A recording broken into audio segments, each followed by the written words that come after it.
উত্তর ত্রিপুরা ধর্মনগরে এক চাঞ্চল্যকর ঘটনা। যুব মোর্চা সভাপতি ও কাউন্সিলর রাহুল কিশোর রায়ের আত্মঘাতী হওয়া ঘিরে উত্তাল এলাকা। পরিবারে বিস্ফোরক অভিযোগ, সহদলীয় কর্মীদের লাগাতার হুমকি ও মানসিক নির্যাতনের জেরে এই মর্মান্তিক পরিণতি। প্রশ্ন উঠছে, রাজনৈতিক চাপে কি ভেঙে পড়লেন এক তরুণ নেতা?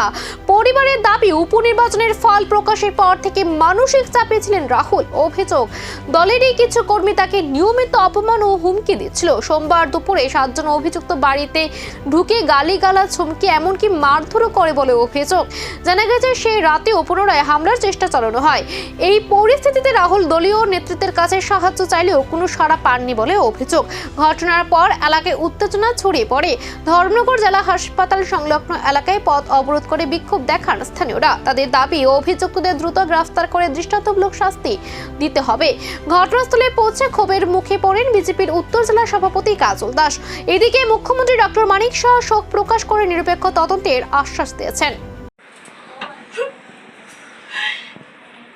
আমার স্বামীর লগে বহুদিন ধরে এরকম টোন্টিং বা বহুত কিছু চলে, বহুত দিন ধরে চলে। হে গড়াইয়া কইতো, আমি বুঝতাম এর ভিতরে একটা কষ্ট আমারে কইতো। কিতা হইব গো, কিতা হইব? এর মোবাইলও কালকে জিতার পরে এর মোবাইলে মেসেজও আইছে। হ্যাঁ, কিতা হইব গো, কিতা হইব? তারা জিতলে কিতা হইব? তারা জিতলে তো আমি থাকতে পারতাম না। আমি তখন কইতাম কিচ্ছু হইতো না, তুমি চিন্তা করিও না, কিছু হতো না। আমি বাঁচতাম না গো, আমার বাঁচতে দিত না। দেখো আমার নানা রকমের মিশা বদনাম উঠবো, কারণ আমি যা করছি তাও তো, যা হচ্ছে তাও উঠবো। আমি যদি কোনো চিন্তা করিও না, আমি তো তোমার লোকে আছি। হ্যাঁ, মানে হের কয়েকদিন মানে মন মেজাজ হের খুবই খারাপ। হে কথাবার্তা খাওয়া হে খুবই মন মেজাজ খারাপ। এর লোকের বাইরে খুব টন্টিং হয়েছে, টন্টিং তো প্রচণ্ডই। তারপরে তারা স্বাভাবিক হে বুঝছে আজকে তারা জিতলে হের উপরে রুশ ফরবই, কারণ জোহর বর্ণালী বাড়ি আমরা রিকোয়েস্ট গেছে, তাহে তারপরে কোনো রেসপন্সে পাইছে না, কালকে কঙ্কন আইসে 3টা সাড়ে 3টার সময় এক গেটের মধ্যে জুড়ে বাইরে আনি। আমরা দৌড়িয়া বাইরেছি। হেরে হয়েছি তুমি করো থাকো, হে করো যাওয়ার পরে হেরে আনোইন আমি হয়েছি হে করো নাই, হয়েছে হেরে আনোইন এ করো নাই।